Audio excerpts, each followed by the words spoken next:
kelas tengah dan kelas besar, apa kabarnya?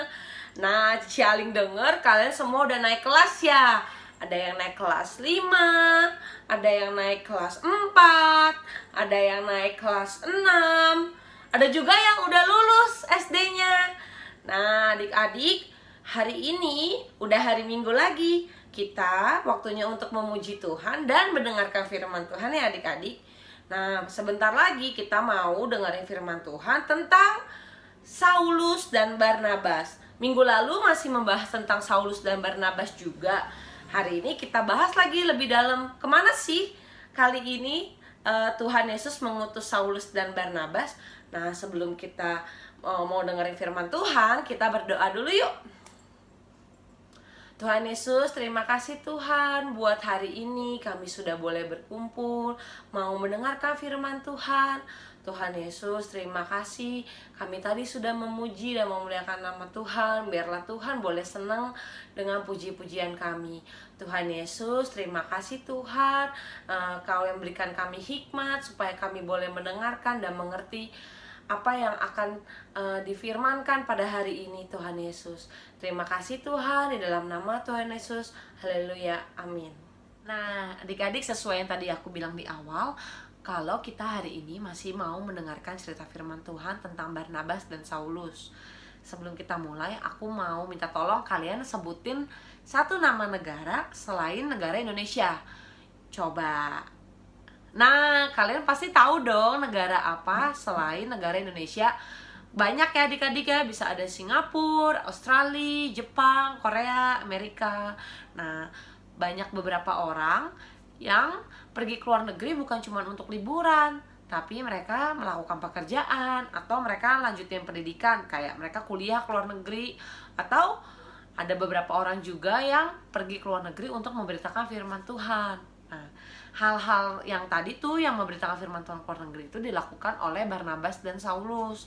Adik-adik, kita bertemu lagi dengan Saulus. Adik-adik, Saulus ini adalah seorang Yahudi dan dia dibesarkan di kota Tarsus. Kota Tarsus itu ada di negara Yunani. Nah, dalam bahasa Yunani dia disebut Paulus karena sekarang ia akan membawa kabar baik kepada orang Yunani, maka mulai sekarang ia menyebut dirinya Paulus. Jadi adik-adik, mulai sekarang kita sebut dia Paulus ya adik-adik ya. Nah, minggu lalu kita sudah dengerin cerita Barnabas dan Saulus di kota Antioquia yang diceritain sama kakak Deborah. Nah, kali ini setelah dari kota Antioquia, Barnabas dan Saulus pergi ke pulau Siprus. Nah, mereka pergi menggunakan kapal adik-adik dari kota Antioquia. Pulau Siprus itu adalah tempat asalnya Barnabas. Jadi ketika mereka tiba di pulau Siprus, Barnabas seneng banget ke pulau Siprus karena itu tempat asalnya dia. Nah, di Siprus itu orang-orang berbahasa Yunani sama kayak di Antioquia. Tapi orang-orang di pulau Siprus belum pernah mengenal Allah yang hidup, apalagi dengar cerita soal Tuhan Yesus. Jadi Roh Kudus memimpin Barnabas dan Paulus untuk ke pulau Siprus buat memberitakan Injil dan memperkenalkan Tuhan Yesus kepada orang-orang di sana. Mereka berkeliling dan selalu mengajar firman Tuhan. Ada yang suka sama mereka, tapi ada juga yang gak suka.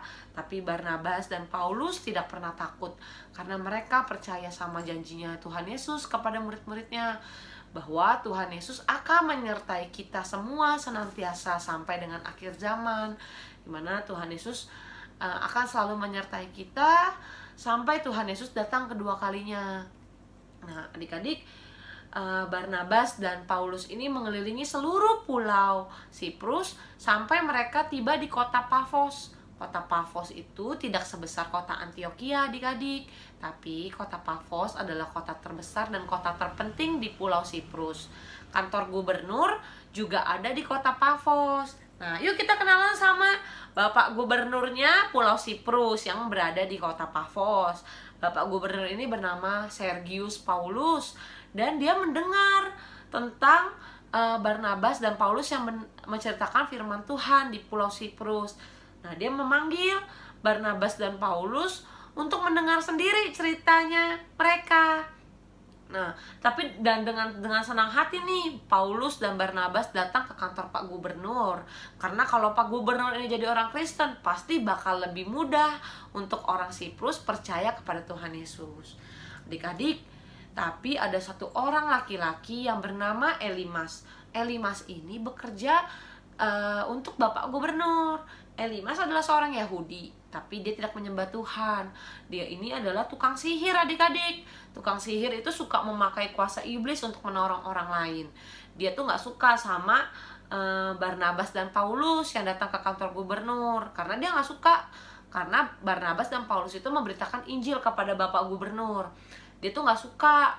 Dia juga gak mau kalau gubernur itu percaya kepada Tuhan Yesus. Kenapa sih tukang sihir atau orang-orang yang memakai kuasa iblis itu gak suka kalau kita percaya sama Tuhan Yesus? Nah, adik-adik, kalau misalnya kita sudah ada Tuhan Yesus di dalam hati kita itu gak perlu tukang sihir atau kuasa-kuasa lain. Kita hanya butuh kuasa Tuhan.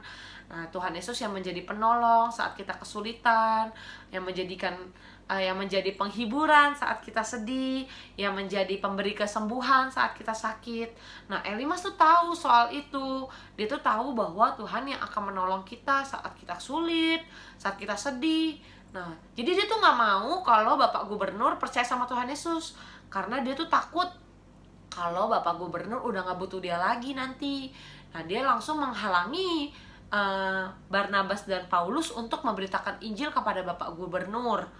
Dia tuh malah jelek-jelekin Tuhan Yesus loh, adik-adik. Dia jelek-jelekin Tuhan Yesus di depan Paulus dan Barnabas. Adik-adik, dia jelek-jelekin, lalu Paulus langsung menegur Elimas. Nah, karena Tuhan Yesus menyertai Barnabas dan Paulus, Roh Kudus yang ada di dalam hati Paulus langsung berkata, "Engkau anak iblis, musuh semua yang benar. Engkau penuh dengan tipu muslihat dan kejahatan. Tidakkah engkau akan berhenti membelokkan jalan Tuhan yang benar? Sekarang tangan Tuhan sendiri yang akan melawan engkau. Engkau akan menjadi buta dan selama beberapa waktu engkau tidak akan melihat matahari." Nah, pada langsung saat itu juga Elimas merasa ada kabut yang menutupi matanya. Jadi dia kayak merasa ada burem-burem di matanya. Lalu dia kucek-kucek mata, dan saat dia mau melihat, dia melek lagi, matanya udah gak bisa melihat apa-apa. Dia meraba-raba dan meminta pertolongan orang lain untuk menuntun dia pulang. Jadi dia langsung buta, adik-adik, sesuai dengan perkataan dari Paulus. Lalu Bapak Gubernur melihat hal itu, dan dia langsung percaya kepada firman Tuhan yang dibawakan oleh Paulus dan Barnabas. Dan pada saat itu Barnabas dan Paulus mulai kembali mengelilingi kota Pafos dan Pulau Siprus untuk memberitakan Injil di sana, agar orang-orang yang berada di sana boleh percaya kepada Tuhan Yesus. Adik-adik, dari cerita ini kita boleh mengerti bahwa Tuhan itu selalu menyertai kita semua, menyertai hamba-hambanya yang selalu menyebarkan firman Tuhan dalam setiap situasi, dalam setiap saat, dalam setiap kondisi. Tuhan Yesus itu selalu menyertai kita dan bersama-sama dengan kita. Dan adik-adik, kita juga harus yakin bahwa Tuhan Yesus itu lebih berkuasa daripada iblis. Tuhan Yesus itu tidak akan membiarkan kita diambil kendali sama iblis. Tuhan Yesus tidak akan membiarkan kita berbuat dosa yang Tuhan Yesus tuh gak suka. Dan adik-adik, kita juga harus belajar berdoa di dalam nama Tuhan Yesus seperti yang dilakukan Paulus. Karena ketika kita berdoa dengan sungguh-sungguh, kita berdoa di dalam nama Tuhan Yesus pasti akan mendengar dan akan mengabulkannya di saat yang tepat, adik-adik. Adik-adik, firman Tuhan sudah selesai. Sebelum kita membuka Alkitab kita untuk ayat hafalan, mari kita berdoa. Tuhan Yesus, terima kasih Tuhan bahwa hari ini kami telah belajar bagaimana Tuhan selalu menyertai kami senantiasa. Tuhan, kami percaya bahwa Tuhan Yesus selalu bersama-sama dengan kami, menyertai kami ya Tuhan dalam setiap kondisi, dalam setiap situasi. Tuhan, kami juga percaya bahwa Tuhan tidak akan merelakan kami ke dalam kuasa yang jahat. Tuhan akan selalu menjaga kami. Tuhan Yesus, di masa-masa pandemik ini Tuhan yang pimpin anak-anak Tuhan seperti Tuhan memimpin Barnabas dan Paulus. Tuhan yang pimpin setiap kami supaya kami boleh sekolah online dengan baik, boleh selalu betah di rumah. Tuhan temani kami ketika kami sendirian di rumah. Tuhan yang memberikan penghiburan, Tuhan yang menjadikan kami pemenang Tuhan dalam setiap masa-masa pandemik ini ya Bapa. Ya Bapa, terima kasih Tuhan. Kau berkati anak-anak yang sedang beribadah online dari rumahnya masing-masing. Tuhan yang berkati satu persatu, berikan mereka kesehatan. Tuhan yang jaga satu persatu ya Bapa. Terima kasih Tuhan Yesus. Di dalam nama Tuhan Yesus kami telah berdoa dan mengucap syukur. Haleluya. Amin. Adik-adik, mari kita buka Alkitab kita di Matius 28 ayat 20b. Aku ulang ya, Matius 28 ayat 20b adik-adik. Kita mau baca bareng-bareng ya.